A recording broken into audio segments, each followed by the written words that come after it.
Hello, and welcome to another episode of AhHa Moments. My name's Alban. I'm joined here by Hans and Kevin. Hello. Hello, hello. And I'm really excited for today's episode 11. It's a special episode for us. It really is, and we have some very special guests that we're going to introduce here in the near future. Probably as good as it gets, but we made it to 11. We did, Can you Kevin. believe that? How many more episodes till we're in the top halfway 1%? there. So if you remember, we did the research. If you make it to at least 22 episodes, you're in the top 5% of all podcasts. So we're almost there. We're almost there. Yeah, and we're just gonna rip through podcasts after this one. We needed some special guests for 11. We gotta go on. But That's right. It's not all goodness. You always Yeah. have something to Yeah. gripe about. Yeah, Kevin, what do we got? Here's the thing. Well, back on episode number 1, we started this gripes, grind my gear thing as a way to fill the time. It seems a bit silly. We have really distinguished guests now here. I think it's a bit silly for them to have to sit here and listen to what are these little It's nuances. the most popular bit. Your mom always writes about it. We must get it in there. Listeners very excited for this. All right, fine. So I do have one.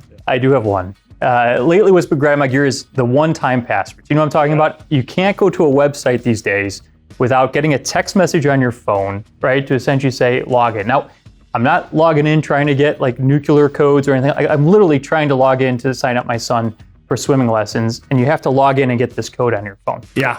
Furthermore, There's more. Okay. there's always this sense of urgency, like hurry up, you only have 30 seconds or this code will expire. Well, maybe you should have sent it more than 20 seconds before time. Even though on United it takes 25 seconds to get the code, so it doesn't work. And the best part, I will tell you this, the biggest lie ever told, right, on this whole setup is when you go to check the box that says, remember this device next time. It does not work. That doesn't exist. Box has amnesia. Same No, Wi-Fi, same couch, same laptop every time. And it asks me.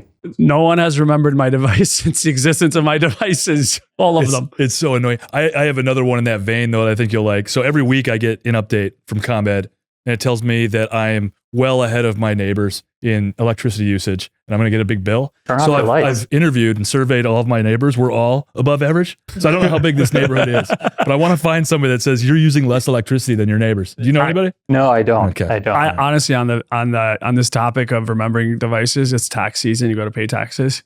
There's a lot of systems when you go to do it. Like, you're gonna pay the taxes. They make you provide so much information. I'm like, who's trying to pay my taxes? Like, if someone is trying to get in there, please let them. Like, supply your information and make it happen.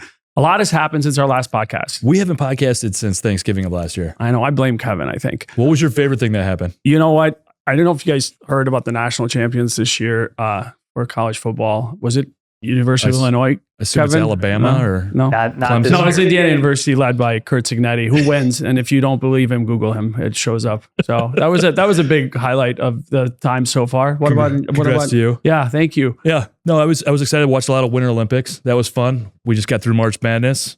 Congrats to Michigan for dominating.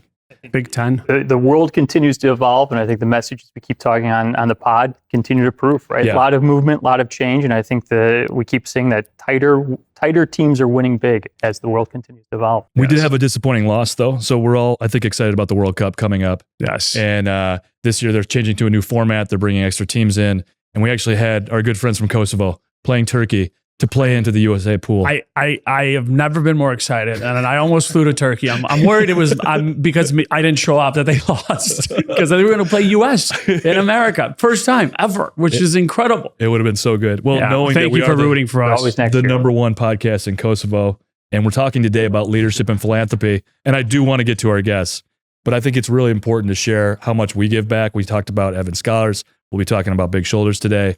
But we've given a lot back to where you grew up, which is Kosovo. You want to talk about why that was important to you? Of course. Listen, in a world where, especially right now, of geopolitical craziness, Kosovo and many countries in the world have a ton of talent. And sometimes there are many wrong reasons why that talent doesn't get to be tapped into or have the opportunities that we've been able to provide.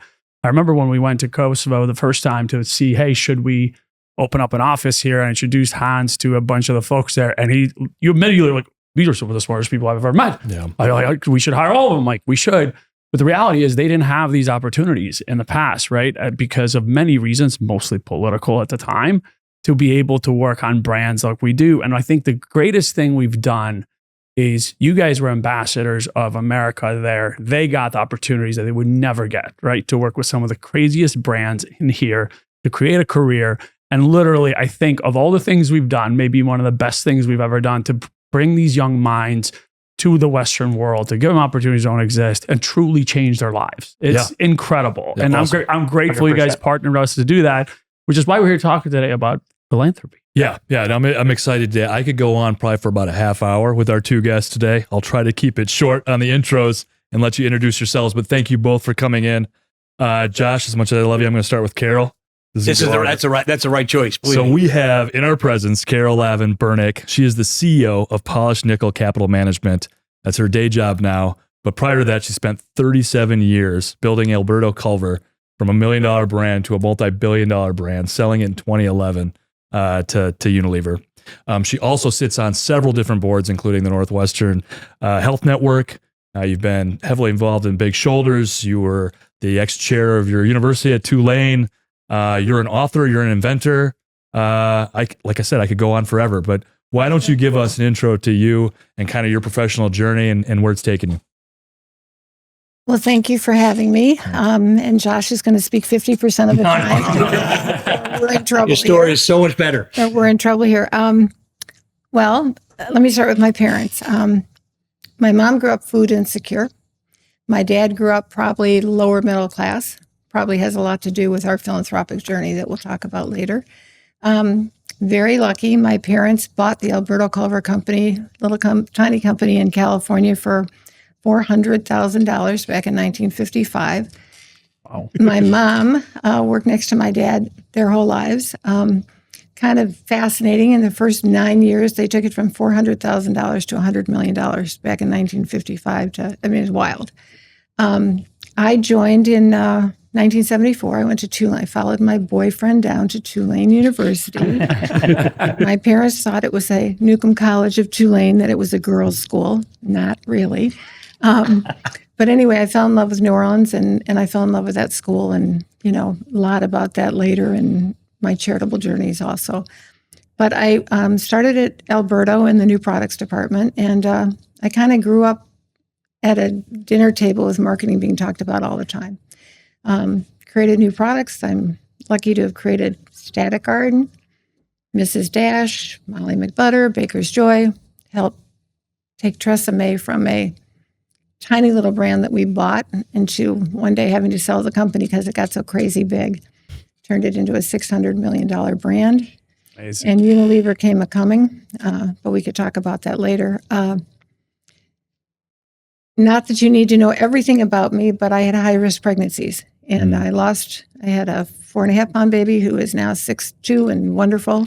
Oh. Lost a baby at exactly the same 7th month gestation, and have 2 more kids after going to 9 or 7 months bed rest. So I became, my parents marched me around to the high-risk centers, and I ended up at Northwestern. And that began my love affair with Northwestern Healthcare. Been on that board for over 30 years. Have the privilege of being a past chair. Chair of the Health Network group right now, which is the 10 hospitals we merged with. And Alberto has a crazy long story. Probably the thing I'm most proud of is the culture change. And we could talk about that. I have a 3-hour seminar if you really want to talk about it. But our consumer products business was going down the tubes, and our board wanted to sell it. It had gone from 14% pre-tax in the late 80s to down to 2% by 1993. We owned the Sally Beauty Company, taking it from 7 stores to 3,300. Wow. And became the fastest growing, the biggest beauty retailer in the world. So our board, which we were a public company, although we were family controlled, wanted to get rid of consumer products. If you knew my father, that was never going to happen under him because all he ever cared about was the original VO5. But we had to create a culture change. And I have a lot of strong feelings about how you do it and what you do. But kind of fun, we made philanthropy a big part of that culture change. When you sit in the Northwestern boardroom for all those years, they save lives, we make shampoo. So how could we get our people totally integrated to what we were doing? We had to change everything. And as I said, it's a very long story, but Harvard wrote a case study on us. And we're featured in about 5 other books. We ended up teaching a whole bunch of companies about culture change, long before culture change became a thing. We've always been a very philanthropic company. And we could go into the charities that we've started, but we started 3. I started the Friends Apprentice for Northwestern Healthcare back in the 80s, and have created Enchanted Backpacks, CC's Wish List, and my daughter runs Cast Water Safety Foundation now. So that's a short form. We have a private family office now called Polish Nickel. I am in business with all 3 of my children. We own pieces and parts of a lot of things, including a rugby team that is 2-0 so far. All this right. year. That's There right. we go. Chicago Hounds, let's go. Let's go. Yeah, you guys been to a game? No, we need to get to one. It's unbelievable. Yeah. It is It's really electric. fun. It's really fun. It's But anyway, I'm privileged to be here. I love Josh Hale's talk. I love Carol, Lavin, Bernick. And I did say something about 50% of the time. However, as you just heard, the experiences and that I want to jump in and embellish on some, not embellish, but share so much more about some of those points. I'm going to be very brief because I think getting back to a lot of what Carol has to share, I just learned a lot more listening. But my journey is, I came to Chicago. So I grew in the Boston area, and I went to school out this way, and then spent 2 years overseas as a volunteer in the Marshall Islands, which is how I got to Chicago. And then I went back to Boston, worked for a boutique consulting firm in the food service supply chain for a number of years. I learned a lot, but there was a friend who was a Jesuit who said, "What are you doing to help others?" I ended up moving out here to work at Cristo Rey, which is a school that started in Chicago, has now been replicated across the country. And that's how I got to Big Shoulders Fund, where I've been now for remarkably, for 21 years. I've been at Big Shoulders Fund. And I think the greatest thing about working at Big Shoulders Fund is certainly the mission. I obviously love it. I love being part of it. But I think even more so, I have sat at the foot of great philanthropists in this city, from Jim O'Connor, Lester Crown, Carol Lavin Bernick, John Canning, Kent. I'm going to list of, kind of the parents of the city, and watched how they, built great companies and certainly employed and grown, but all of them have formed relationships that call them to work in partnership with one another. That if you talk about Carol's involvement at Northwestern, she's also involved with them over here at this, and now at Enchanted Backpack or CC's. The connectivity between all those things, and watching. And at a time for Chicago where we probably need more of that, I think hearing from Carol talk about how she has taken so much from her business career and plowed that into. My mother heard Carol speak one time. She said warmth and strength. And I would add one word to creativity. I love that in addressing issues, there's a creativity, what she does, there's a warmth and an empathy to it. There's also a strength and a conviction. And I think that is a lesson that so many of us need to continue here, whether it's, focusing on Evans Scholars or Kosovo, or helping the low income in the south and west side of Chicago, that those relationships and the creativity, warmth, and strength will make it stronger and better. Yeah, So, good. I was just going to say, Carol, if I ever hear someone say they're busy, I'm not going to believe it. I don't want to hear it. Great point. I really Great don't point. want to hear Great it. And I have to say this. I thank you both for being here. What an important mission you're on. It just feels like there are a ton of people that contribute, but there's never enough, right? Because the need seems like it is just never enough. Do you feel that way? Oh, without question. Without question. And by the way, I have 8 grandchildren that are probably the most important thing in my life. And my 3 kids are married to wonderful people. And I didn't even say that. And I am the best honor I've ever gotten was Working Mom of the Year. So that's awesome. Congratulations. That's amazing. So Which is remarkable. She raised her kids in River Forest so that she can be close to the company and to getting to a softball game or any number of things, which I got to say, in my own parenting, I've not figured that out. You have a lot of tough bosses. I know. I'm just not smart enough to figure out how to manage all of it. No, I think I've been so impressed that my wife has been on the auxiliary board of your organization for 10 or 11 years now. We've been doing give back days with the children. It's one of the few places that allows children to come in and give back. And it was so important for us to do that as well. As Alban said, there's no amount of money that isn't available and asked for. When we talk about when we give back, is that writing a check isn't good enough. You need to be involved. And Carol, you had talked about your involvement in a few things that were, close to home and near to you. What drew you to Big Shoulders, and how did you get involved in that organization? So it's kind of happenstance because I didn't know you at all. And my parents were crazy philanthropic and did wonderful things, but they didn't really want to put their name on very many things until my dad got older, when he decided he did want his name on a few things. And we had decided to create a Noble Charter School. We were very excited about it. It's a big gift, $5 million gift. And we actually went through 3 different locations, 3 different aldermans, and we got shut down. You know, you have the Chicago public school system, and it's really a problem. So after 18 months, we took that money, and I wanted to create, my daughter was a teacher for 7 years, and I wanted to create a free school supply store for teachers, and got excited about it, thought it was a really good idea, opened the doors, and then I did the math, and the math would, to give away $2 million, it would cost me $3 million to run this facility. So we came up with this amazing idea of putting whatever we wanted to put in vans and delivering it to the schools, and we do that and whatever. But I was looking for help, and I also wanted to adopt, a bunch of kids. I wanted to have my children understand how lucky they were, and I wanted them to have a connection. And I went talking to people, and they said, "Have you looked at Big Shoulders?" And I said, "I don't even know what Big Shoulders is." And I went to Josh's schools, and I met a couple of his people. Right. And I didn't realize how many people I knew that had worked, with Big Shoulders. And we adopted 60 kids, and 80 kids, I think. 80 kids. And it was kids. one of the 3 things we did with that money. We adopted a whole bunch of kids that we wanted to pay for from kindergarten through 8th grade. Turned out we paid through high school for very different reasons. Praise God. Yeah, but we wanted to take them to events and museums and really become close to these kids. And we could talk about, I think Big Shoulders is one of the best programs I've ever seen in my life. But it's hard to adopt 80 kids, because guess what?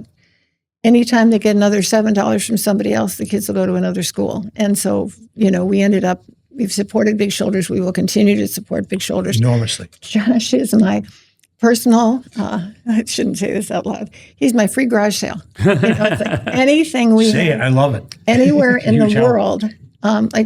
We just moved our offices from downtown to Oak Brook. Josh, I got all this furniture. We find a school, we bring everything that we've. That's incredible. Big Shoulders is getting a new refrigerator because we don't have one. It's working right now. He's got a dishwasher, he's got a brand new, Dishwasher, that's right. But anyway, can I back up and brag about him for a minute? Yeah, of course. Please do. So I don't want this to be too long. COVID hits. My son-in-law's from the South Side. He has a kid in his house who's 6'4". His family owns pizza restaurants, and he's crying. He's got to shut down these second-generation pizzerias because there's no business. And I looked at my son-in-law and I said, "Ask Dom if we can buy pizza for the next 2 months and keep his people." And he starts crying again, and we find a church, and he delivers pizza. And I go, "You know what? I'm going to call Josh Hale and Mimi LeClaire, who ran Boys and Girls Club." And I called him. I said, "I have this crazy idea. What if we deliver food to the community, but we save small mom and pop restaurants? No chains, no nothing. It's like, if we Incredible. do this, it gives me the chills. I mean, Yeah. It was second week of COVID, and Josh says, "We can do that. He's got it figured out." Mimi says, "Yeah, we got 1,200 kids we have to feed." I said, "No, Mimi, you have to feed their families. You can't just feed them." We created something called Feed It Forward. And, I called my kids and said, "We do not have this in our foundation's budget." And all 3 of them said, "If not now, when?" And we saved 180 restaurants. That's incredible. We fed 400,000 meals in the city of Chicago. And more importantly, it got other people doing the same thing. Talk about that. That was the magic. Okay. There's so many things I want That to is say. incredible. Going back to what I said before, creativity, warmth, strength, empathy, seeing things. And 2 weeks later, we were in business. We were totally, Because of you. Carol sees things multidimensional. She sees things in 2D, 3D that people like me see in 1D. And when she called up, it was a Saturday or something like that. Yeah. And she's telling me this idea. And I had learned at that point, if Carol's got an idea, jump on board. That's the smartest thing. And I remember saying to her, "Yes, so we got to do this. It'll be great. We want to be part of it." And I started saying, "Well, let me do some, financial and this and that." She said, "Josh, people are hungry. Get to work and do it." She said, here's funds, go do it. One, that trust. Incredible. Talk about guilt and nervousness as well. Yeah. But knowing that Carol gave me that encouragement and support. 64 charities, 150 or 180. Somebody's going to correct me. It's in that book. And Took it like a rocket ship. People heard about it. Mayor came out. Yeah. Lightfoot came out. Lightfoot came out. All these people on our board saying, I want to do it. I want to do it. So the amount of restaurants, I think, is always understated. Yes, because those are only Those are the ones- that we did. It grew so fast. Pubs, charities, like what's called Lake County, whatever. All these people jumped on board. They just got it. So We still fast. do some of those. Yeah, I Candy love it. still. The candy He still loves it. It's thing, his yeah. favorite. Yeah. It just, but I think it's because she saw it helped a restaurant in a community, which had the other reverberation thing- out families. The other thing that was going to happen, we helped 4 caterers. Because, That's right. Because the government finally came in and gave everybody money, but they didn't give anybody who wasn't a documented citizen money. So guess what? All the people who are working for caterers in the lower level end of the business, there was no saving grace. I have a grind my gears. For all the headlines that tend to capture our attention every day, we need more of this. Can I say one more thing? Because I think you talked about there's never enough funds. I do think, I just add on, because I've learned this from Carol. How do you do it better, faster, cheaper? Right. And she talked about starting, and she had back in CC's wish list. Again, seeing in 3D, she had learned in business how to buy better, faster, cheaper. Yeah. She could buy in bulk what we would go and buy in retail. So whatever I'm paying $2 for, she's getting for 20 cents. Yeah. To buy these vast amounts and then deliver them. So operationalizing it, the vans, she's got a huge warehouse Yeah. in the near western suburbs, where you go into it, it's like you're in a mini Walmart. I mean, it's like crazy. And those supplies are all brought out. But sorry to jump in, but I just think that better, faster, cheaper, the creativity, there is never enough. Yeah, And we that's can do it better than what we're doing today. And so when I look at Big Shoulders Fund, when I first met Carol, we have tried to do things better, faster, more efficient, to think about, why are we doing this? Who could help us to do it better? So getting class supplies and things, this is the best option in the world. Kids get coats, kids get socks, washers and dryers. You know what's so sad about it? Sorry to get it so fired up, but it is. I have written in that book, it tells you where to go to buy it, how to buy it. Come call me and I'll take you with me to buy it. And I don't know, there's too much politics involved in who you buy from where. Give you one other really quick story. She goes to flea markets with her closest friends, and they negotiate to buy all the stuff. I want to go on these run strips. I've been dying for years to go one, just to see it in action. Come. I would love to, just to see. It isn't a flea market. It's the size of 42 football fields, and you can't see it in one day. And there's Carol going around negotiating these It's guys. in Las Vegas. And I happen to like Las Vegas. So it's kind of weird. Me too. But just to tell you the silliness of it. So Jay Ratilli, who runs Tom Dart's foundation, calls me one day when the migrants are coming to town, and it's January. He says, Carol, do you have any coats you can give me? Yes. How many coats do you want? I buy winter coats for between $7 and $10. They're nice And coats, They by are the way. fabulous coats.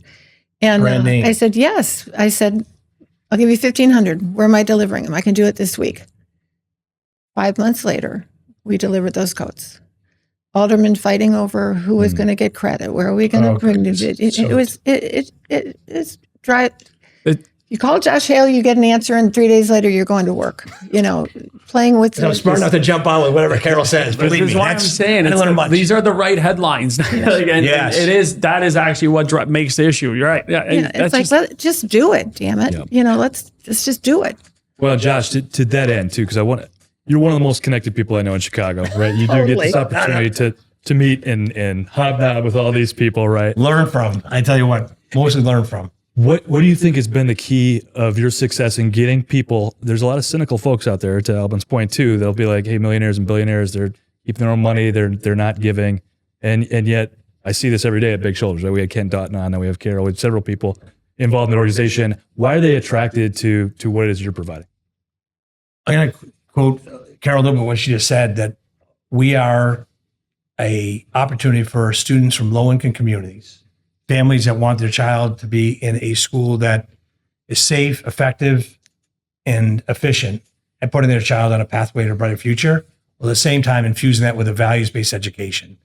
And I think that we have really good data and really good outcomes. And when I talk to people on our board, and Carol and others, we have a committee on our board. It's called the Data Outcomes and Research Committee, which we started. Not many boards have that. So smart. And Brilliant. someone else came up with, there's a guy, you probably know him, but there's a gentleman who said, I want to help you to tell the story and you got to get better data. And that was about 15 years ago. And a group came from our board to work on it and our data set now and tracking.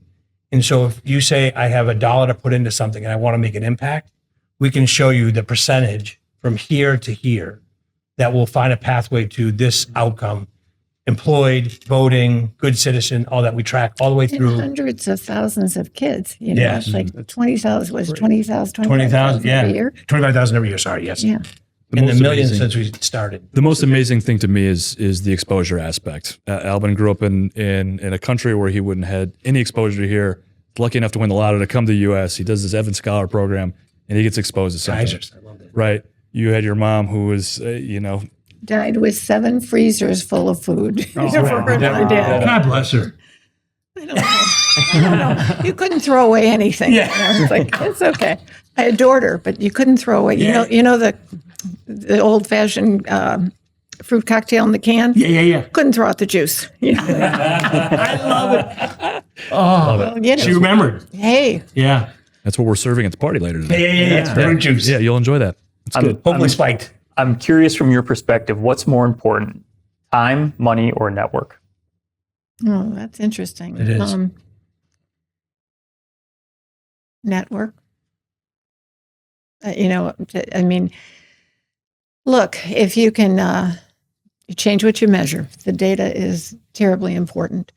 The network, if you can, I mean, look at your network. If you can sit down and talk to the people and, you know, whatever, hopefully your network has some money, you know, it's very, very helpful. But I think you need the people in the fight with you. And more importantly, money alone doesn't do anything. Money in the right hands is what does things. Right. So what would you say?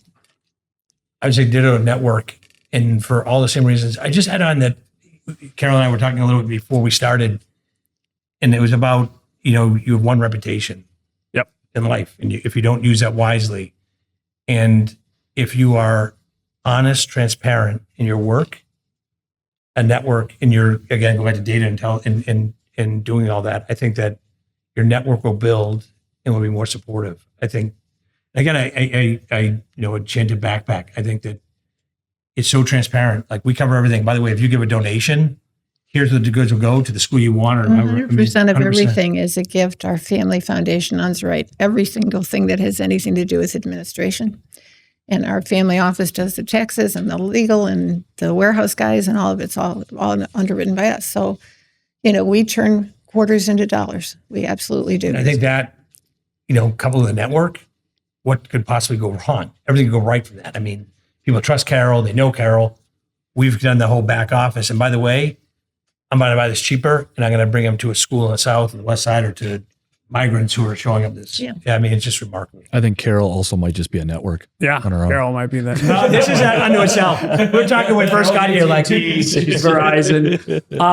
I agree. If you had to pick one big thing you could fix, whether it's in the city or in the what get outside of aldermen, whatever, what's like a big issue that you constantly face? If you had all the cash, all the things in the world, like what is one big thing that if you had a magical wand, make it go away? Boy, that's a hard one. Yeah. That's a really hard one. If I had my wish in the city of Chicago, every company of size would not give money, would give money, and they'd give themselves. So just think of all the companies here. Instead of giving me $10,000, let's say your company's got 300 people. Go adopt a school. Yep. Just adopt it for the next 10 years. Change those 400 kids' lives. Change the families' lives.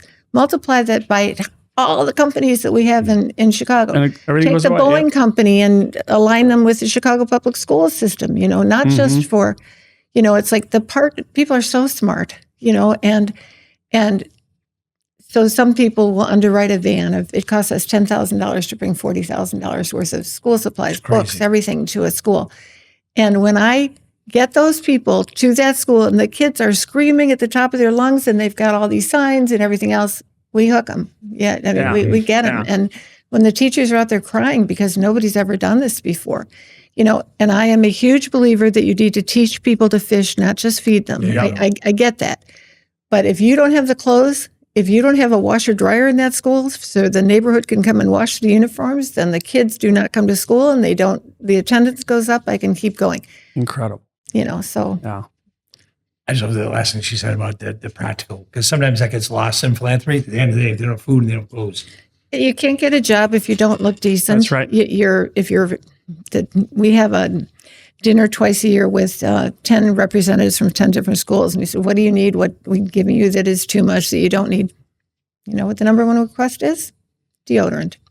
Because, we give 2,500 books. We give all the school supplies. But if you have a fourth grader or a fifth grader who smells bad, they will not come to school. They only have one uniform. They don't have, we offer washers and dryers as well. So it's deodorant. Problems we never think about. Yeah. That's it. Yeah. So we now have 1,000 deodorants going to every school with everything that it's such who would have thought deodorant? That's incredible.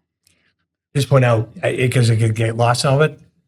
She talked about meeting with all these and being like, Carol's out in these communities, in these schools, and talking to the very people who are doing it. So first, the deodorant, you wouldn't know that and be able to respond to it other than. I'll tell you one other really fun story. So at one of these dinners, there's these amazing 2 African-American ladies there who are teachers who used to teach at a magnet school. And they had requests from the Board of Education to come to this really lousy school with horrible results and everything else. And I said to, I just love them. I just really like them. I said, are you going to stay there? And she said, we're thinking we're going to stay there. And they're below a charter school. So everything gets put in the elevator that the charter school doesn't want, the broken chairs and everything else it's just wrong. So we adopted them, not just through backpack, but we adopted them. And I said, okay, what would you do with $50,000? And they said, we'd paint our school. Okay, well, let's go do it. So of course, it has to be the approved painters for the Chicago Public Schools. and we're trying to do it before school starts. And I know everybody's working hard. Yeah. But we are a year later and we haven't painted the school yet because the cheapest bid that came in from their, 3 sources couldn't possibly be right because it was too cheap. So we have to go do 3 more again. So, we're delivering coats and we're delivering food and we're doing a food pantry. The thing I'll tell you that you probably don't know is a first grader gets the same amount of food as a 6th grader. So when you're on free lunch, it's like, guess what? Those are really hungry kids. Yeah. So delivering snacks, if you want to do nothing else, just go get a basket of snacks or apples and bring them to a school. But we still haven't painted that school. We hope it'll get painted this summer. The fact that there's red tape around doing this stuff is absolutely astonishing to me. Maybe our podcast will help solve that. By the way, maybe someone will pay attention. Our painters at our schools are the very service day people that you and other companies. We've done it. Yeah. We're very good at painting. Very efficient. Very efficient. They don't let me paint anymore. I'm a terrible painter. I just go and I do the cleanup. I'm good at cleanup. I'm not very good at painting. I've got to tell you, the 3 of us are big TED Talk fans, and there's one that we show all of our consultants when they join, and it's Daniel Pink, and he talks about mastery, autonomy, and purpose. And we've talked a lot about purpose today. And it is what drives corporate culture, and it drives activity, and it drives passion. And so impressed with all your success in the business world, but much more impressed with everything you've given back. And I just hope there's more and more people out there listening that do the same thing. Josh, thank you for all you do. Thank you. And it's an incredible organization that you run, and we're so happy to be involved with it. And we're looking forward to having a great event tonight. So thank you again. Thanks for hosting us. For the podcast. Super. And I'm on with Carol, Lavin, Bernick. Also, my profile is going up in the world. This is good. So thank you. For all those new listeners, because of these great guests, right? Make sure you subscribe to wherever you get your podcast. Look right there. Podcast, right? Yeah. Give us 5 stars or don't rate it at all. And I listen to all of them. They're great. It's actually kids that do a great job. They really are good. Yeah. Thank you. And donate, and help in the city because there's no shortage Get involved in the of city. help in the city. We need it. Thank you all for being here. Thank you. Thank you. Incredible.